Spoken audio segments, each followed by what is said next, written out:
How's it going, guys? Welcome back. So, pretty good news. Just got back from a first drive where I wasn't scared to death that this thing was falling apart. So, as it turns out, I was hearing a sound that sounded like a ball bearing just getting like smacked against the transmission or the blower or something. Well, it turns out it was the belt.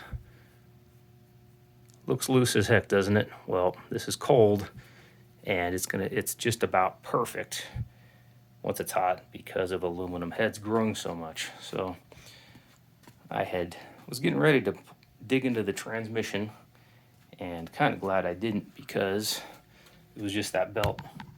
So here's the other thing that I ended up changing out the slip yoke here because this one was undersized. I think the shop that did the drive shaft dressed it down, made it smaller. It made it smoother, but they made it smaller too. The other thing I want to mention is these U-joints. So this is the SKF. This is not the SKF. That one's in the drive shaft, but I just wanted to show you something. If you watch videos on how to do these, they make it look so easy. Now this one's very dirty, but the grease they put in these is really runny.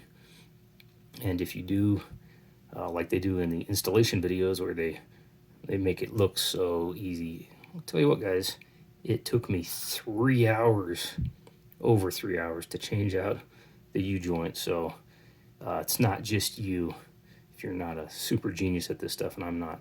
So what actually happens, so that style of U-joint, it has like a groove cut in here, like a giant screwdriver would fit in there. I'm guessing it's so the grease can flow.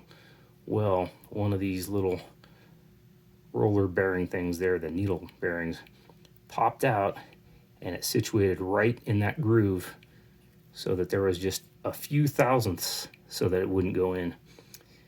And that takes a lot of time when you have to take that apart with a press.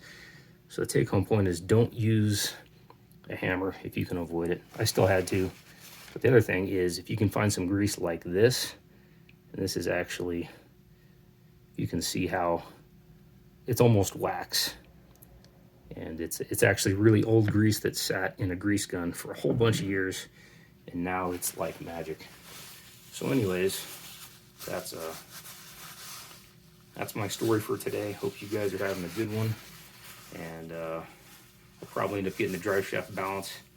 So I hope you're having a great weekend, and see you guys next time. Peace.